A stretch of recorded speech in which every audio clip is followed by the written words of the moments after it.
आनंद को प्रश्न पता चला क्यों?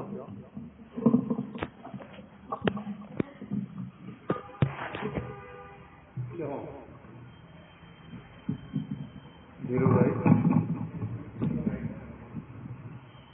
मंदिर हो, तुलसी हो।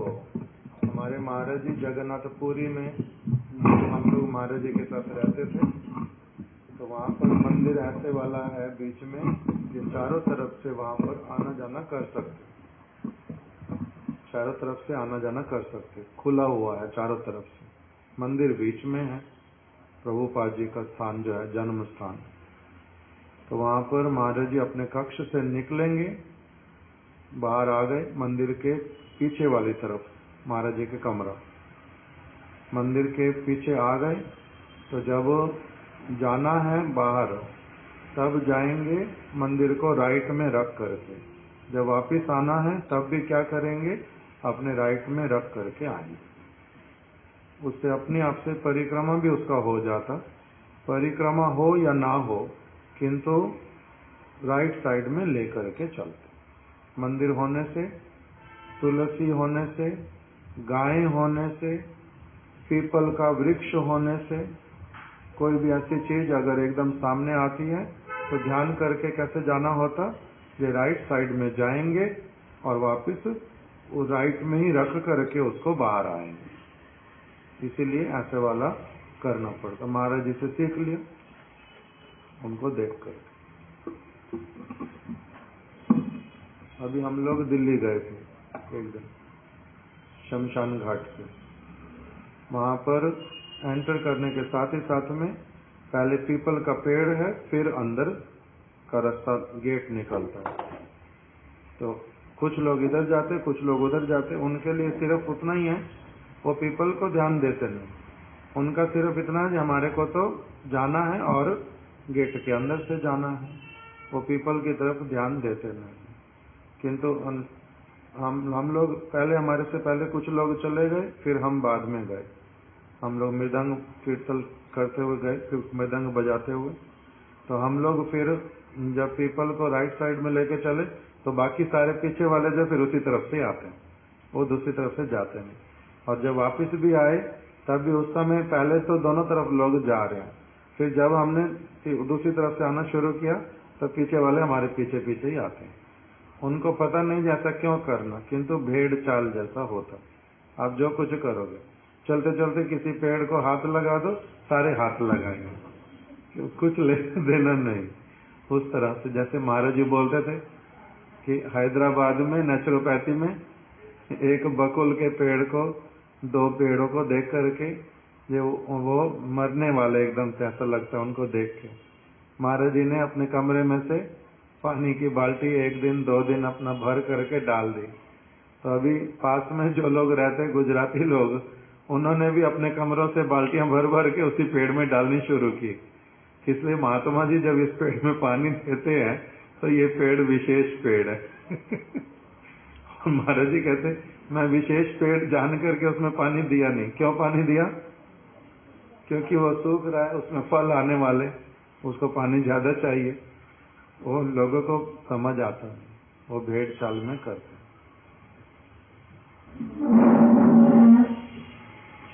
आज श्री नवद्वीप धाम में हम लोगों का जो परिक्रमा, भक्त लोग श्री केशव जी गौड़िया मठ से आज चौथे दिन परिक्रमा के लिए जब बाहर चलने लगे तो सबसे पहले पहुंचे कहां पर? समुद्र गढ़ी में। समुद्र गढ़ी से जाना फिर चंपक हट्ट में, चंपक हट्ट से आगे जाएंगे विद्यानगर, या हो सकता पहले रातोपुर जहां पर राधा कुंड है वहां पर, और फिर विद्यानगर होते हुए वापस आएंगे। तो ये चार मुख्य स्थान हैं। यद्यपि उसके अंतर्गत और बहुत सारे स्थान हैं, सब जगह किंतु जाना संभव पर होता नहीं। जैसे ब्रज मंडल में स्थान स्थान पर ही क्या है, राधा कृष्ण की ब्रजवासियों की लीला स्थलियां हैं, उसी प्रकार से संपूर्ण नवद्वीप धाम ही अपने आप में स्थान स्थान पर ही तो महाप्रभु के परिकरों का लीला भूमि है। किंतु उसमें से भी फिर 4 मुख्य स्थानों पर परिक्रमा आज जाएगी। पहला स्थान समुद्रगढ़ी, अर्थात जहाँ पर समुद्र जो है, ऐसे नदियाँ जो हैं वो समुद्र में जाकर के मिलती हैं, ये नियम है। समुद्र कभी चल कर के किसी और स्थान पर नहीं जाता, समुद्र अपने स्थान पर ही रहता है। उसमें जितना अधिक जल दे दो, जितना अधिक जल निकाल लो, वो आपको सदैव एक जैसा प्रतीत होगा। समुद्र का अर्थ ही यही, उसमें नदियां जाकर के मिलेंगी बहुत सारी। किंतु कुछ कुछ ऐसे स्थान होते हैं जहां पर इसका क्रम जो है भंग देखा जाता है। जैसे उदाहरण स्वरूप नदियां जो हैं वो ऊपर से नीचे की ओर बहती हैं, किंतु श्री कृष्ण जिस समय वंशी वादन करते हैं तो उस समय यमुना जी ऊपर से नीचे की ओर नहीं बह करके नीचे से ऊपर की ओर बहने लगती हैं, वो उल्टी चाल चलती हैं। दूसरा, नदी में यदि जल हो, वो प्रवाहित होते होते होते होते समुद्र तक जाकर के ही मिलने पर शांत होता है, रुकता नहीं है। किंतु ब्रज में कृष्ण बांसुरी बजाएंगे तो वहां पर जाकर के क्या हो जाता, कभी कभी यमुना जी एकदम से स्थिर हो जाती, जल का एक बूंद भी जो है वो ऊपर से नीचे नहीं जाता, नीचे से ऊपर नहीं आता, पूर्ण रूप में स्थिर हो जाती हैं। फिर बतलाया कि जो स्थावर है वो कभी जंगम नहीं होता, और जंगम जो है वो कभी स्थावर जैसा क्रिया नहीं करता। स्थावर किसको कहते हैं? जो एक ही स्थान पर स्थिर होता है। जैसे वृक्ष, वृक्ष कभी चलते हैं? नहीं चलते, वो स्थावर है। और जंगम मतलब जो चलते फिरते हैं, चाहे वो छोटे छोटे प्राणी हो या फिर हिरण इत्यादि हो, गैयाएं हो, बछड़े हो, मनुष्य हो, ये क्या है? ये जंगम है, ये चलते फिरते हैं। किंतु ब्रज में क्या होता है?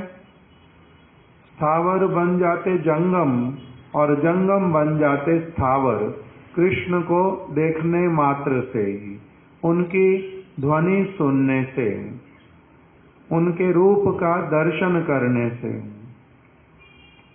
हिरण एकदम से, गैयाएं, बछड़े ऐसे हो जाते पक्षी जैसे कि वो मिट्टी के बने हुए पुतले जैसे हों, बिल्कुल नहीं चल पाते, ना चले चरण, उनका चलना हो नहीं पाता। स्थावर जंगम हो जाता, जंगम स्थावर हो जाता।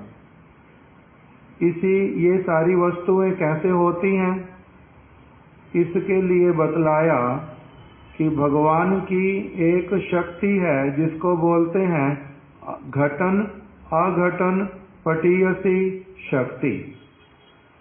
जो वस्तु साधारण जगत में कभी भी घटित नहीं हो सकती, उसको तो वो क्या कर देते हैं? घटा देती हैं, अर्थात उसको कार्यकारी कर देती हैं। घटन को अघटन कर देती, अघटन को घटन कर देती हैं। ऐसी एक भगवान की विशेष शक्ति है। भगवान वो कभी भी मुग्ध नहीं हो सकते, किंतु उनको मुग्ध करा देती हैं। भगवान वो सब समय परम संतुष्ट हैं, आत्मा राम, उनमें भी इच्छा जागृत करा देती हैं। भगवान काल स्वरूप हैं, सभी उनसे भयभीत होते हैं, किंतु ये शक्ति उनको क्या करा देती हैं? उनको भी यशोदा माता की छड़ी से भय उत्पन्न करवा देती हैं। उनमें भी भगवान सबके आराध्य हैं, किंतु उनको भी श्रीमती राधा रानी के चरणों की सेवा करवाने में नियुक्त कर देती हैं। सबके प्रभु हैं और वो दासियों के भी दास बन जाते हैं, ऐसे मुग्ध हो जाते हैं। तो इस सब को क्या कहते हैं? ये जो सारी की सारी क्रियाएं जो धाम में भगवान की वसति स्थली में जो ये सारा कुछ होता है, इसका ये किसके माध्यम से होता है? अघटन घटन पटीयसी शक्ति। उसी को ही एक दूसरा नाम देते हैं, जब वो स्वरूप धारण करती हैं उसको नाम देते हैं पौर्णमासी देवी, योग माया।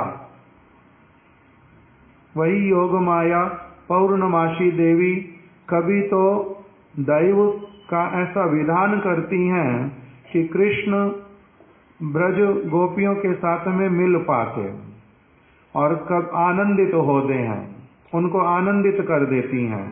और कभी प्रेम को वर्धित करने के लिए ऐसे वाली व्यवस्था कर देती हैं कि कृष्ण ब्रज गोपियों से मिल नहीं पाते। राधा रानी हजार इच्छा रहने पर भी अपने घर से बाहर नहीं आ पाती। भगवान है, भगवान की नित्य शक्ति है, स्वरूप शक्ति राधिका, श्रीमती राधिका। कृष्ण स्वयं भगवान है, उनके लिए फिर क्या घटन और क्या अघटन, क्या कर सकते क्या नहीं कर सकते, ये सारा कुछ जो क्रिया है किसके द्वारा होता है? योग माया शक्ति के द्वारा। वही योग माया शक्ति वो किस किस प्रकार की लीलाओं को संपादित कराना, उसके लिए सब प्रकार का व्यवस्था करना, वो सब प्रारंभ होता है। तो इसी श्रृंखला में ही जो समुद्र जिसमें गंगा देवी जाकर के मिलती हैं, कहाँ पर? गंगा सागर में, जो स्थान अभी नाम ही पड़ गया गंगा सागर। गंगोत्री से निकल करके अनेक स्थानों से चलते चलते गंगा जाकर के मिलती हैं जिस स्थान पर सागर में, उसको बोलते गंगा सागर।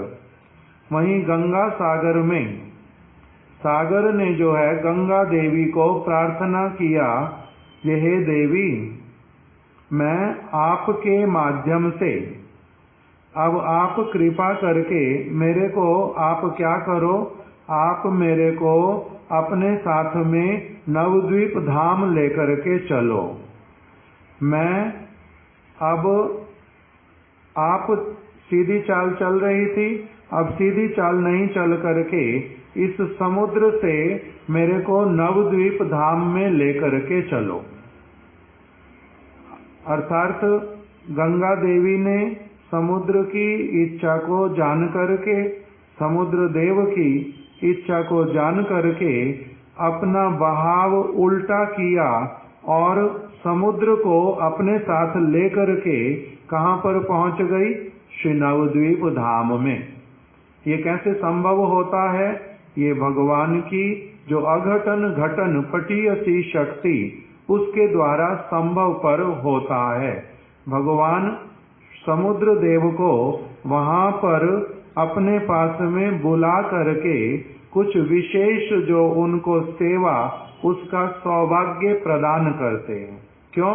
क्योंकि इनके हृदय में कामना जागृत हुई, जे मैं नवद्वीप धाम में जाऊंगा, मैं गौर सुंदर की सेवा करूंगा। जैसे भगवान शंकर, उनका कामना हुआ मैं ब्रज में गोपियों के साथ में श्री कृष्ण जहाँ पर रास विलास करते हैं, मैं भी उस रास विलास के दर्शन करना चाहता, मैं भी उसमें अपनी सेवा प्रदान करना चाहता। जैसे उनकी कामना हुई थी, पौर्णमासी देवी ने पूर्ण की, उसी प्रकार से समुद्र देव की, समुद्र एक देव है, उनमें जो तरंगे आती हैं वो क्या हैं? हमारे गुरुदेव एक कथा में वर्णन करते हैं कि जो समुद्र देव, उसमें जो ये लहरें आती हैं, ये क्या हैं? उनका श्वास प्रश्वास लेना, उसके कारण ही इस प्रकार का सब तरंग देखा जाता है। किंतु जगत के जो विज्ञान इत्यादि, उसके द्वारा इस स्तर तक पहुंचना और इस बात को समझना बहुत बड़ा भारी वस्तु है। शास्त्र किंतु यही सारी बातें बतलाते हैं कि किस प्रकार से समुद्र देव, उनका अपना स्वरूप है। उनकी पुत्री कौन है? लक्ष्मी देवी, उनकी पुत्री हैं लक्ष्मी देवी, समुद्र में से प्रकटित हुई हैं, इसलिए उनकी पुत्री कहलाती हैं। ऐसे तो वो भगवान की नित्य शक्ति, किंतु समुद्र मंथन के समय में लक्ष्मी देवी कहाँ से प्रकटित हुई थी? समुद्र में से प्रकटित हुई थी, इसलिए समुद्र उनके पिता कहलाते हैं। जैसे नंद बाबा यशोदा मैया कृष्ण के माता पिता, उसी तरह से लक्ष्मी जी के जो पिता हैं वो कौन है? समुद्र देव। वहीं से वो प्रकटित होती हैं, उनका अपना स्वरूप है, उनकी अपनी अभिलाषाएं हैं। गंगा का जैसे स्वरूप है, यमुना जी का स्वरूप है, जल के रूप में तो भगवान की सेवा करने के लिए इसी रूप में प्रवाहित होती हैं। उसी प्रकार से समुद्र देव ने इच्छा किया था और कहाँ पर प्रकटित हो गए? नवद्वीप धाम में, अभी जिस स्थान का नाम है समुद्र गढ़ी, वहां पर उनको जैसे ही नवद्वीप धाम का स्पर्श प्राप्त हुआ, अपने आप को परम आनंदित मानने लगे और वहीं पर ही नित्य काल के लिए वास प्राप्त किया भगवान की कृपा से। उसलिए उस स्थान का नाम पड़ गया समुद्र गढ़ी। वहां पर भक्त लोग दर्शन करने के लिए जाते हैं। दूसरा, वहां पर कथा श्रवण कराते हैं हमारे गुरुदेव श्रील भक्ति विनोद ठाकुर इत्यादि, कि वो स्थान, वहां पर एक राजा रहते थे जिनका नाम था समुद्र सेन महाराज, वहां पर रहते थे। कब? द्वापर के समय में। और वहीं पर ही भीमसेन जो हैं वो दिग्विजय करते करते वहां पर पहुंचे थे, बंगाल में भी। कि दिग्विजय का अर्थ क्या होता है? सभी दिशाओं में जितने भी सारे स्थान हैं, उन सारे स्थानों पर विजय प्राप्त करते करते सभी स्थानों को अपने साम्राज्य में मिलाना। ऐसा जब करने की कोई इच्छा करता है और बाहर निकलता है तो उसको कहते हैं दिग्विजयी। सभी दिशाओं में जितने स्थान, उनको वो विजय करना चाहते हैं, जीतना चाहते, अपने साम्राज्य में मिलाना चाहते। तो भीमसेन जी अपनी सेना के साथ में वहां पर उपस्थित हुए। वहां पर जो महाराज, क्या नाम बताया था अभी? समुद्र सेन महाराज, उनको ललकारा, या तो शरणागत हो जाओ या फिर युद्ध के लिए प्रस्तुत हो जाओ। समुद्र सेन महाराज जो हैं, उनको भली प्रकार से पता था, भीम जी की ख्याति थी सर्वत्र। ये कौन है? श्री कृष्ण के अत्यंत प्रिय भक्त हैं। श्री कृष्ण इनके घर पर निवास करते हैं। जब भी इनसे मिलते हैं तो इनको आलिंगन करते हैं। श्री कृष्ण के ये बड़े प्रिय, इसीलिए ये कृष्ण के भक्त के रूप में सर्वत्र ख्याति थी। और जो समुद्र सेन महाराज, वो भी परम भक्त थे, उन्होंने हृदय से तो इनका आदर किया, प्रणाम किया।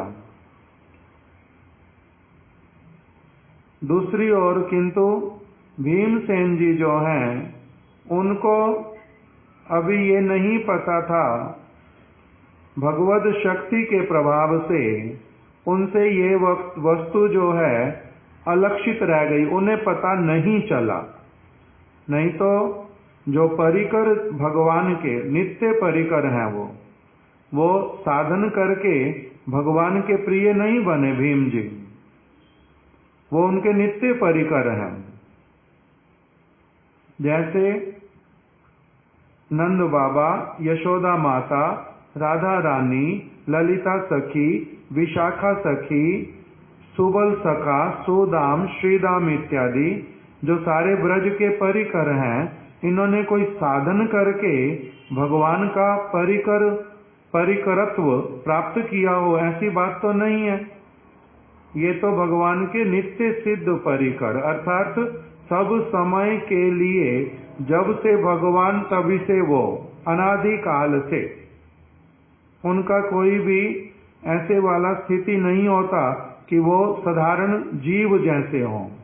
वो साधारण जीव जैसे तो नहीं है, वो नित्य परिकर। अब उनमें सर्वज्ञता ना हो, उनको पता ना चलता हो, कुछ भी कोई चीज उनसे छिपी रह जाए, ऐसा कैसे हो सकता? केवल मात्र भगवान की इच्छा से। इसलिए उनको पता नहीं चला भगवान की इच्छा से कि जो ये समुद्र सेन हैं, ये बड़े भक्त हैं और ये भली प्रकार से बहुत बड़े लक्ष्य को लेकर के ही अपना जीवन यापन करते हैं। उनको ये बात पता चली नहीं। उन्होंने अपने क्षत्रिय आवेश में दिग्विजय करते हुए उनके पास जब पहुंचे, उनको ललकारा, युद्ध करने के लिए प्रस्तुत हो जाओ, अन्यथा शरणागत हो जाओ। समुद्रसेन महाराज जी किंतु इनको जानते थे, इसलिए उन्होंने ऐसे तो इच्छा किया कि मैं तो ये परम भक्त मेरे को मिले, मैं इनकी कृपा के लिए प्रार्थना करूं, मैं इनका संग प्राप्त करूं, कृष्ण की वार्ताएं इनसे श्रवण करूं, ये करना तो मेरे को यही चाहिए सारा कुछ। किंतु मन में एक बात आई, जो यदि मैं इनके साथ में युद्ध करूं और इनके पुकारने पर यदि भगवान आ जाए, मेरे को कृष्ण का साक्षात दर्शन यदि प्राप्त हो जाए, तो मेरा परम सौभाग्य उदित होगा। इनके माध्यम से यदि युद्ध ही उसका एक निमित्त बनता है तो कोई बात नहीं, मैं युद्ध कर लेता हूं। इन्होंने युद्ध करना प्रारंभ किया। ऐसे ऐसे बाण निक्षेप किए कि भीम जी भी जो हैं भयभीत हो उठे। मन ऊपर से तो भय दिखलाते नहीं, युद्ध कर ही रहे हैं, भीतर भीतर में किंतु क्या करते हैं? भगवान श्री कृष्ण से प्रार्थना करते, जे प्रभु मैं तो आपका दास, मेरी ख्याति जो है इसी रूप में ही तो है सर्वत्र, जे मैं आपका हूं। मेरी यदि पराजय, मैं जो ये यहाँ देख रहा हूं, यहाँ तो मैं ही पराजित होता दिख रहा हूं। पहली बार मेरे मन में भय आया यहाँ आकर के, मैं ही पराजित हो सकता हूं, किंतु दास की पराजय तो प्रभु की पराजय मानी जाती है। तो इसलिए आप पराजित होंगे, ये तो मेरे को बड़ी लज्जा की बात। ये कृष्ण पराजित हुए, कृष्ण का भक्त पराजित हुआ, ये तो बड़ी लज्जा की बात होगी सुनना भी मेरे लिए कि कृष्ण की पराजय हुई वास्तविक रूप में। तो इसलिए आप मेरी रक्षा करो। उसी समय अब एक और समुद्रसेन महाराज कामना करते हैं कृष्ण के दर्शन हो। वो भक्त हैं। भीमसेन क्या कामना करते हैं कि मेरी पराजय ना हो, आप आ जाओ, रक्षा करो। तो अभी भीमसेन किंतु वो ये नहीं चाहते कि साक्षात रूप में कृष्ण यहाँ आ जाए, वो किंतु क्या चाहते हैं, ऐसा कुछ हो जाए जे इसके बाणों का शक्ति कम हो जाए, मेरे बाण का शक्ति अधिक हो जाए। वो इतनी कामना करते हैं। तो इसीलिए कृष्ण वहां पर आ गए। दर्शन किंतु केवल हुआ किसको, समुद्रसेन महाराज को। उनकी दर्शन की कामना थी, इसलिए उनको दर्शन प्रदान किए। समुद्रसेन महाराज तो गदगद हो उठे, धन्य हो गए, प्रणाम किया, मुख से शब्द नहीं निकलते। प्रभु आपने मेरा कामना पूरा कर दिया, मेरी अभिलाषा पूर्ण कर दी। मैं भीम के चरणों में नतमस्तक होता हूँ। उनकी अलग प्रकार की एक दीनता प्रकटित हुई। और उसी में भीम जी ने तो देखा नहीं कि कृष्ण आए हैं, क्या चल रहा है। उन्होंने इनको उस समय अलग प्रकार की अवस्था में देख करके जब बाण निक्षेप किए तो तब इन्होंने क्या कर दिया, शरणागति जैसा हो गया। बाण और चलाने की आवश्यकता पड़ी नहीं। भीम जी ने क्या सोचा कि कुछ न कुछ भगवान ने ऐसा व्यवस्था कर दिया कृष्ण ने, जे पराजित जैसे हो गए।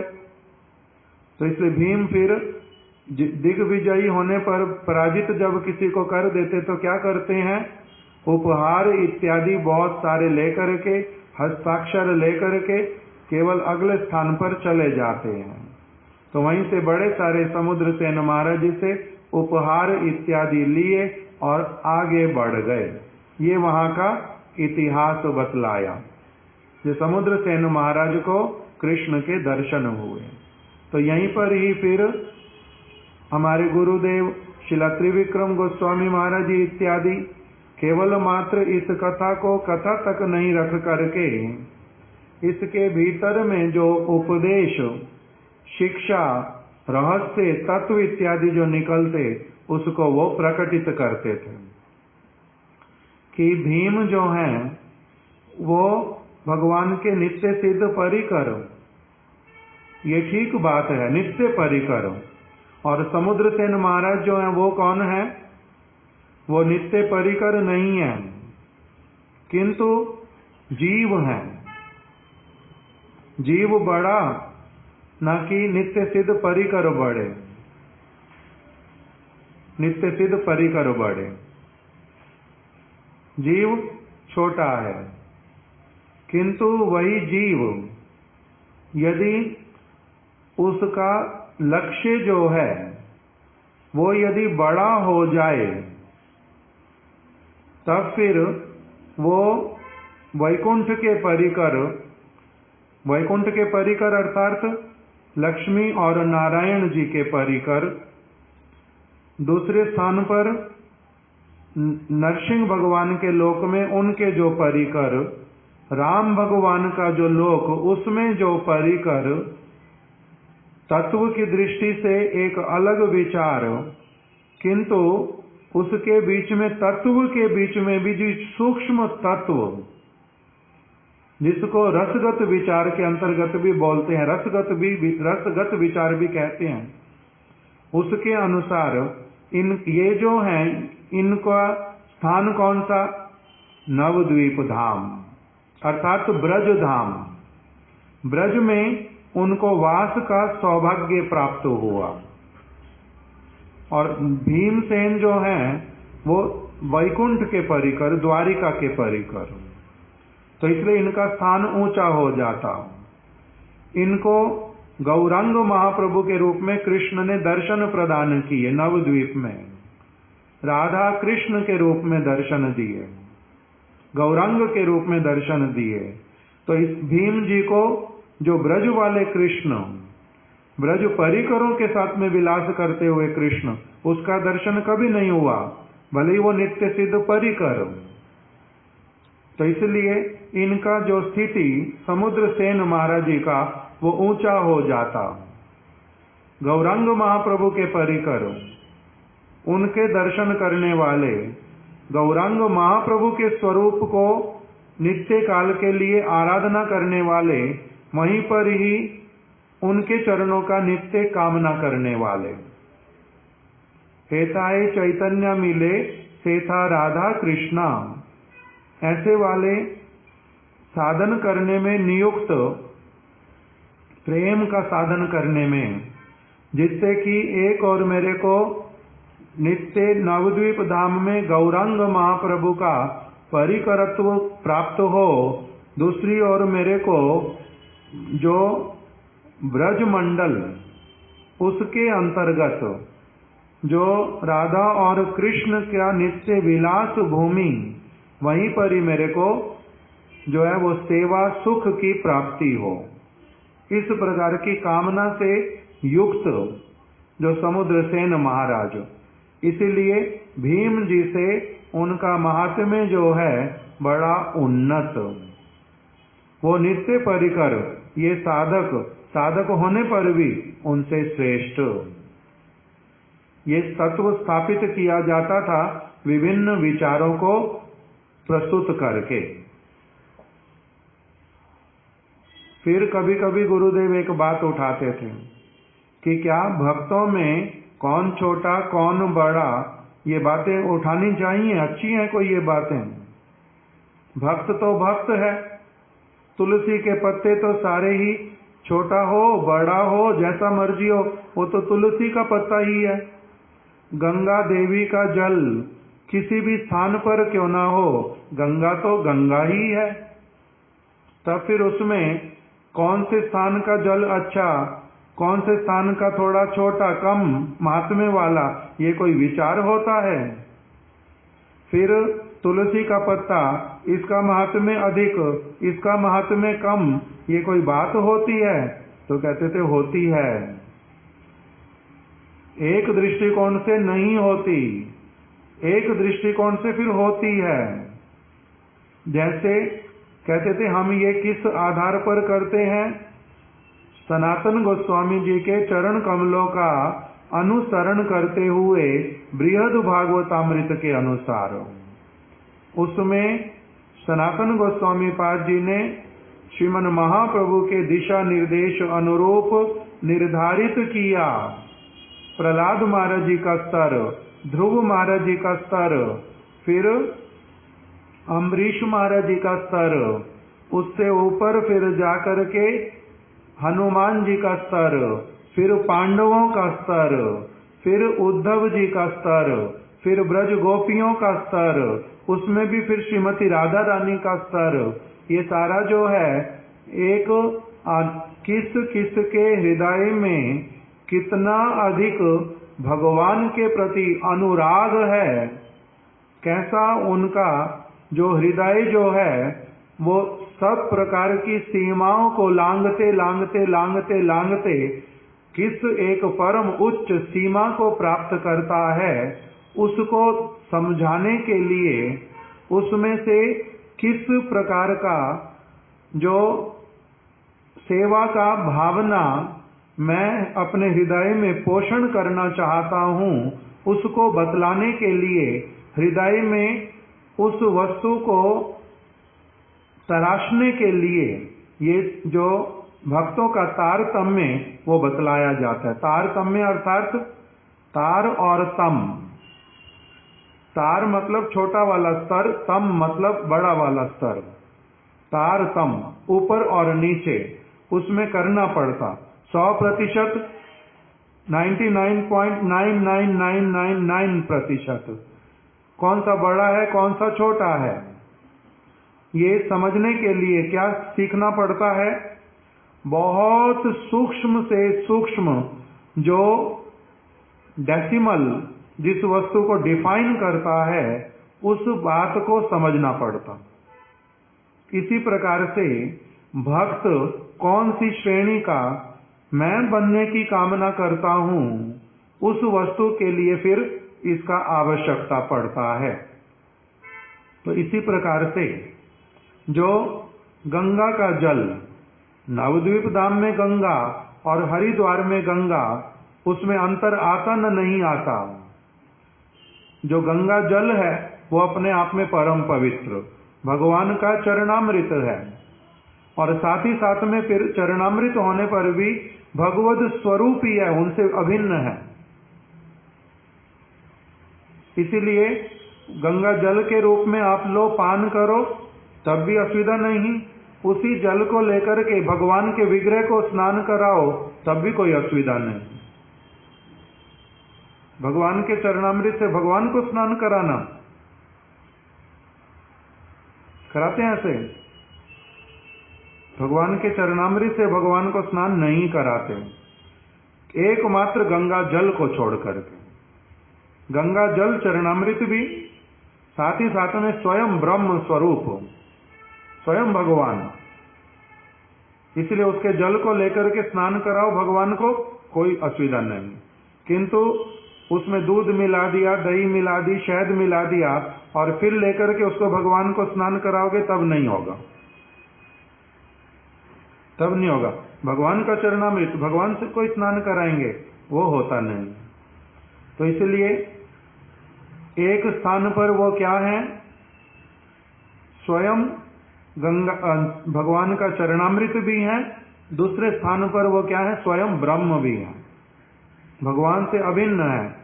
किंतु जब वो नवद्वीप धाम में है, तब वो ये वाला गंगा जल, जैसे यमुना जी यमुनोत्री से आती हैं, सूर्य पुत्री हैं, किंतु ब्रज में आकर के जो विशाखा सखी जो यमुना जी बनी है, उसमें आकर के मिल जाती हैं, वो उसमें समाती हैं। मुख्य रूप से जो यमुना जी ब्रज में, वो कौन है, वो स्वयं विशाखा जी, वो सूर्य पुत्री वाली यमुना जी नहीं है।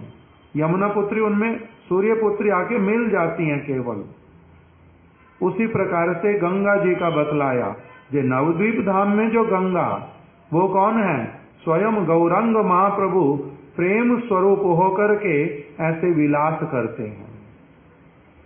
उसी में ही फिर जो ये गंगा जो गंगोत्री से आती हैं, वो आते आते वहां पर उनमें मिल जाती हैं, समा जाती हैं। किंतु नवद्वीप वाली गंगा सब समय नवद्वीप में ही रहती हैं, वो फिर नवद्वीप की सीमा को छोड़ करके वहां नहीं पहुंचती गंगा सागर में।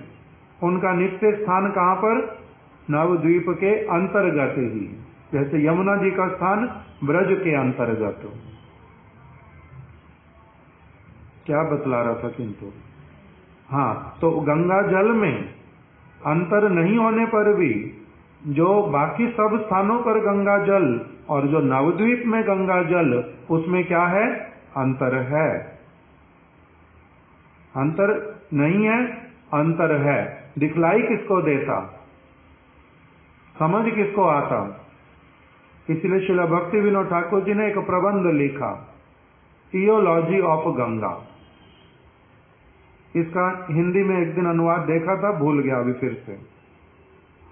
थियोलॉजी मतलब पता है, फोन में देखो तो, मैंने एक बार चेक किया था, अभी फिर भूल रहा हूं। EUOLOGY, ये एक प्रबंध, थियोलॉजी ऑफ गंगा। उसमें बतलाते हैं कि जिसका 0.1% बुद्धि, वो भी बोल देगा कि गंगा का जल और जलों से इसमें अंतर है। वो हजारों साल रखने से भी खराब नहीं हो रहा, तो बहुत बड़ा इसका कुछ महात्म्य है, कुछ रहस्य है, भले मुझे ना पता चले। प्रशंसा भाषण, तो थियोलॉजी ऑफ गंगा, गंगा का महात्म्य बतलाते हुए, प्रशंसा करते हुए श्रील भक्ति विनोद ठाकुर जी कह रहे हैं कि बहुत थोड़ा सा विचार करने वाला व्यक्ति भी भली प्रकार से जान लेगा कि ये जल साधारण जल नहीं है। इसमें तो सभी बोलेंगे न, नहीं बोलेंगे, ये जल साधारण जल नहीं है। जमीन में से निकला हुआ जल, कुएं का जल, सरोवर का जल, किसी और नदी का जल, किसी भी बड़े से बड़े सरोवर का जल, पवित्र से पवित्र दिखलाई देने वाला जल, वर्षा का जल, सभी प्रकार के जलों जैसा ही 100% दिखलाई देने पर भी उसकी प्रॉपर्टीज से पता चलता है कि वो सभी जलों से बिल्कुल अलग है। महात्म्य तो उसका अलग है।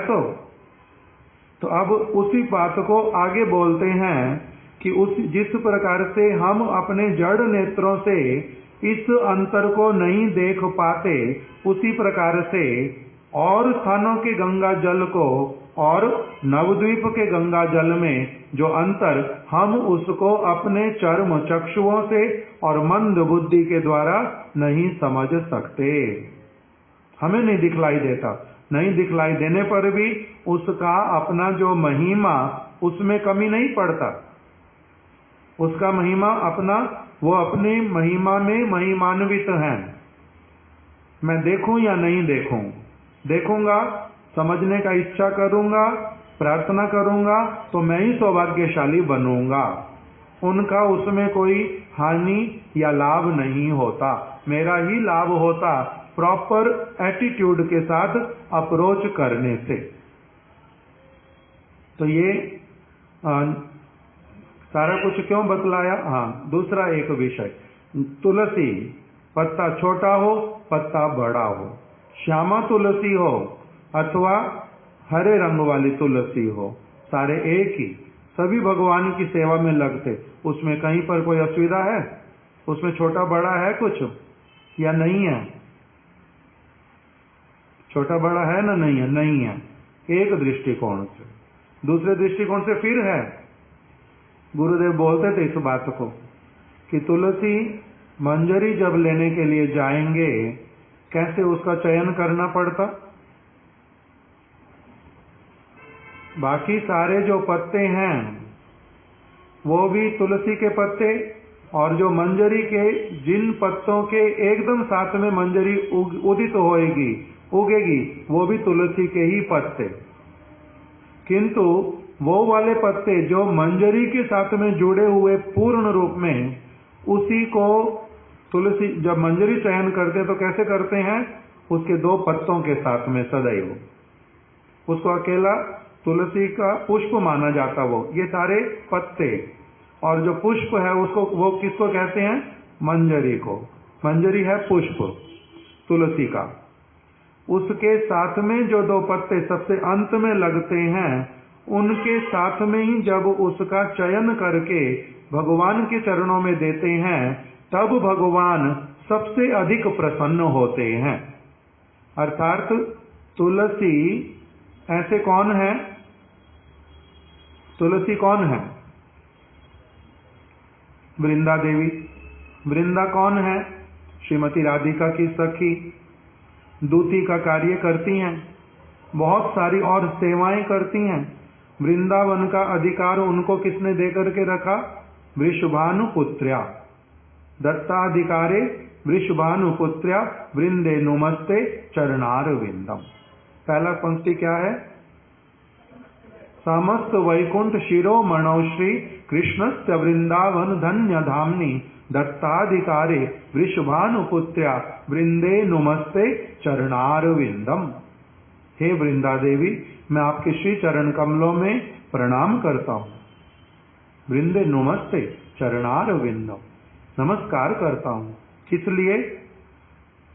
समस्त वैकुंठ शिरोमणौ श्री, जितने समस्त वैकुंठ के स्थान, साकेत उसमें धाम है, नरसिंह लोक है, वरहा लोक है, वामन लोक है, मत्स्य लोक है, कितने ही वैकुंठ के प्रकोष्ठ, कितने बड़े बड़े बड़े बड़े प्रकोष्ठ, समस्त वैकुंठ शिरोमणौ श्री। उसमें सबसे शिरोमणि जो है, वैकुंठ का सबसे श्रेष्ठ स्थान, वो क्या है? समस्त वैकुंठ शिरोमणौ श्री कृष्णस्य वृंदावन धन्य धामनि। कृष्ण का श्री वृंदावन धाम। कृष्ण लोक में भी फिर 3 प्रकोष्ठ हैं, द्वारिका, मथुरा और ब्रज। उसका ही नाम क्या है? गोकुल, गोलोक वृंदावन ना, गोलोक इन तीनों को कहते, कृष्णलोक, गोलोक। मैं थोड़ा सा कंफ्यूज हूं, मेरे पास लिखा किंतु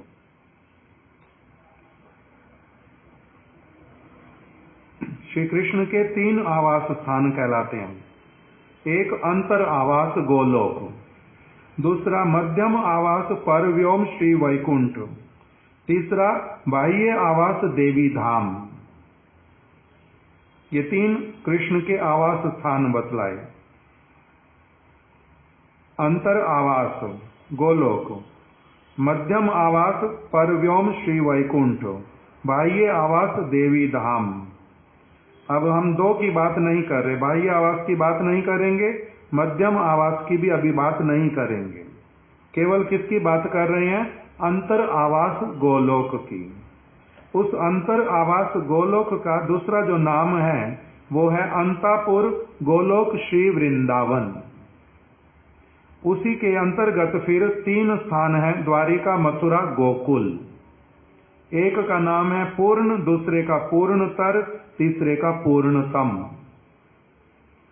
जो पूर्ण है वो है द्वारिका, जो पूर्णतर है वो है मथुरा, और जो पूर्णतम है वो है गोकुल।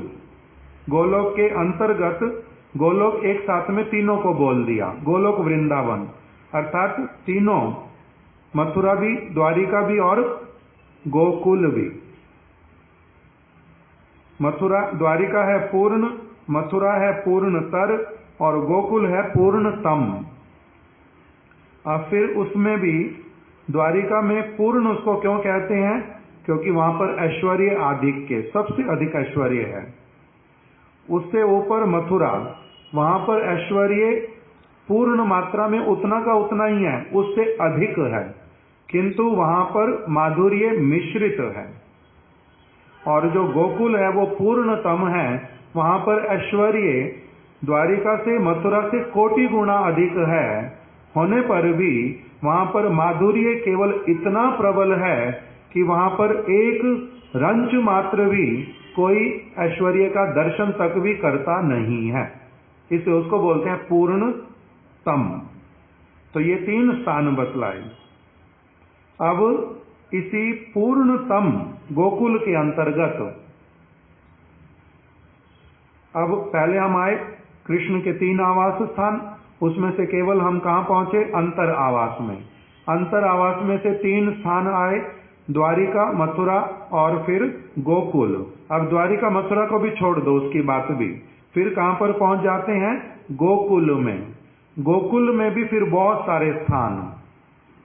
उस गोकुल में फिर जो वृंदावन, जहां पर रास लीला होती सब समय, जहां पर कृष्ण अनेक विलास करते हैं, वहां का जो स्थान वो श्रीमती राधिका ने किसको प्रदान किया दायित्व? वृंदा देवी को। वहां की वो अधिष्ठात्री हैं। इसलिए समस्त वैकुंठ शिरोमणौ श्री कृष्ण से वृंदावन धन्य धामनी, हाँ यही धन्य धामनी दत्ताधिकारे वृषभानुपुत्र्या, उस स्थान का सेवा का अधिकार श्रीमती राधिका ने, वृषभानु नंदिनी श्रीमती राधिका ने किसको दे दिया? वृंदा देवी को। अर्थात आप इतना श्रेष्ठ स्थान का आपको सेवा का अधिकार मिला हुआ, इसलिए हे देवी आप श्रीमती राधिका की अत्यंत प्रिय हैं, मैं आपको प्रणाम करता हूँ। अब उनकी फिर, अब केवल वृंदा देवी की सेवाएं जब विचार करते हैं, उनकी सेवाएं भी अनेक प्रकार की। उन सेवाओं में जब वो मंजरियों के साथ में मिल करके राधा कृष्ण की सेवा को प्रदान करती हैं, उस समय उनका जो भावना, वो जो सर्वोत्तम भावना है, उसके वो वाली भावना कहाँ पर व्यक्त होती है? तुलसी के सारे पौधे के अंतर्गत सारे पत्ते एक समान होने पर भी तुलसी के वो स्वरूप जो मंजरी को साथ साथ में पूर्ण रूप में सेवा करने के लिए सहायता करते हैं, वो उनका जो स्वरूप, वो अन्य स्वरूपों से उसका तारतम्य अपनी आप से प्रकाशित होता है। तो इसलिए कृष्ण जैसे एक ही, किंतु द्वारिका के कृष्ण, मथुरा के कृष्ण, ब्रज के कृष्ण, फिर ब्रज के कृष्ण एक ही, फिर सख्य रस वाले, वात्सल्य रस वाले, मधुर रस वाले, फिर मधुर रस में भी एक ही कृष्ण, किंतु चंद्रावली के कृष्ण और श्रीमती राधिका के कृष्ण। ये जिस प्रकार का तारतम्य अंतर आता है, उसी प्रकार का जो अंतर बतलाया, वो भक्तों के भीतर में भी किस लिए करना पड़ता? उनका विशेषता, उनका महिमा, उनका सेवा का परिपाटी, उसको सब समझने के लिए। इनके समक्ष गौरांग देव प्रकटित हुए। जो कौन है? राधा जी के भावों को लेकर के जो श्री कृष्ण। इसलिए उनका जो महिमा किस समुद्र सेन महाराज जी का भीम जी से बहुत अधिक बढ़ जाता है। इस प्रकार के सारे विचार समय समय पर हमारे गुरुदेव श्रील त्रिविक्रम गोस्वामी महाराज इस प्रसंग को लेकर के प्रकटित करते थे। इस प्रकार का ये समुद्र गढ़ी। दूसरा स्थान जहां पर जाते हैं परिक्रमा में वो है चंपक हट। वहां पर कवि जयदेव गोस्वामी का स्थान, दूसरी ओर द्विज वाणीनाथ का स्थान। कवि जयदेव गोस्वामी बहुत प्राचीन काल में वहां पर राधा माधव जी की सेवा करते थे, चंपक पुष्पों को लेकर के।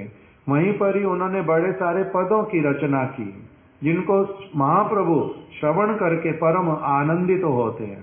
जगन्नाथ देव जिनको सुन करके स्वयं बड़े आकर्षित होते हैं। और उनका सेवा धाम के प्रति जो उनका एक बहुत श्रेष्ठ जो भावना और लगाव, उनको जब भगवान ने भी आदेश किया कि आप कुछ समय के लिए नवद्वीप धाम से जगन्नाथपुरी में चले जाओ, मैं भी वहां पर जो है बाद में जाऊंगा गौरांग स्वरूप में अवतरित होकर के, इसी उद्देश्य से आपको भी वहां पर भेज रहा हूं। जब ये जा रहे कैसे विलाप कर रहे, जे मेरे को यहाँ से भले सेवा के लिए जाना पड़ रहा, किंतु तब भी उनका जाने का कामना नहीं कर रहे। पीछे मुड़ मुड़ के बार बार देखते हैं धाम को। जब सीमा पर पहुंचे मूर्छित होकर के गिर पड़े, जे मेरे को धाम की सीमा से बाहर जाना पड़ेगा, मैंने कोई दोष किया, मैंने कोई अपराध किया, मेरे को ये वाला सेवा कार्य क्यों दिया? वहीं पर ही रहते रहते भीतर में जो सेवा कार्य वही वाला क्यों नहीं प्रदान किया? धाम के प्रति उनका जिस प्रकार का भावना और राधा माधव जी की सेवा के जो परिपाटी, ब्रज के जिन रहस्यों को उन्होंने उद्घाटित करके रखा, जिसमें वो सब समय विचरण करते थे, वो उनका एक वो अप्राकृत कवि, भगवान के अत्यंत प्रिय, बहुत ऊंचा उनका स्तर, उनके पदों को महाप्रभु श्रवण करते थे स्वयं। इस प्रकार का कवि जयदेव गोस्वामी का स्थान, गौर गदाधर का स्थान, द्विजवाणीनाथ जी वहां पर आराधना करते थे। राधा कृष्ण से अभिन्न जो तत्व है गौर गदाधर। अर्चन मार्ग और दूसरा क्या बोलते, दूसरा मार्ग भजन मार्ग। भजन मार्ग में हमारे गुरु वर्ग सभी क्या करते हैं? गौर गदाधर का आराधना करते हैं। अर्चन मार्ग में गौर नित्यानंद का, भजन मार्ग में गौर गदाधर का। ये भी अपने आप में एक बहुत विशेष विषय है जिसको हमारे गुरु वर्ग समझ आते हैं। शिला भक्ति विनोद ठाकुर जी ने भी गोद्रुम में गौर गदाधर का आराधना प्रारंभ किया।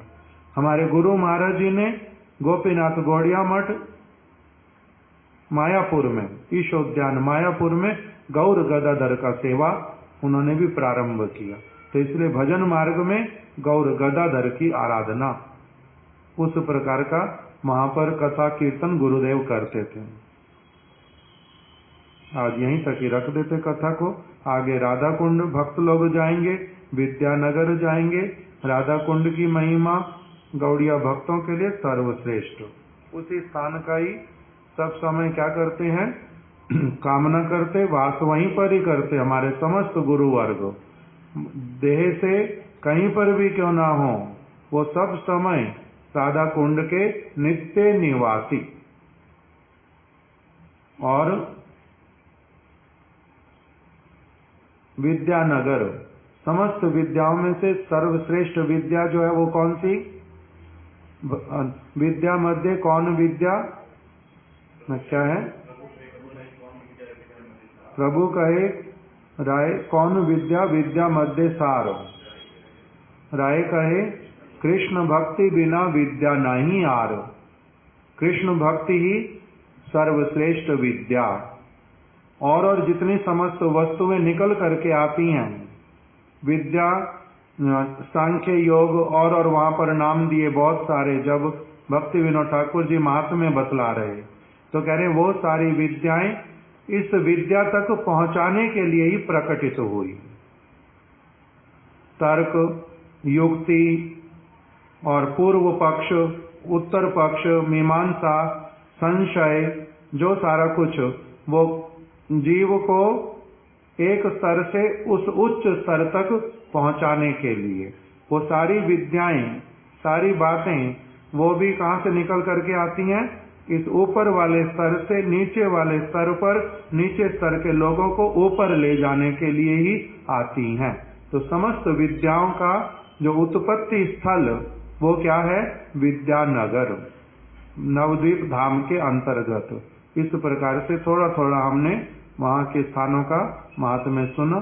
श्री नवद्वीप धाम परिक्रमा की जय, श्रील गुरुदेव की जय, नवद्वीप परिक्रमाकारी समस्त भक्त वृंद की जय, गंगा महारानी की जय, गौर प्रेमानंदे, हरि हरि बोल, हरि हरि बोल।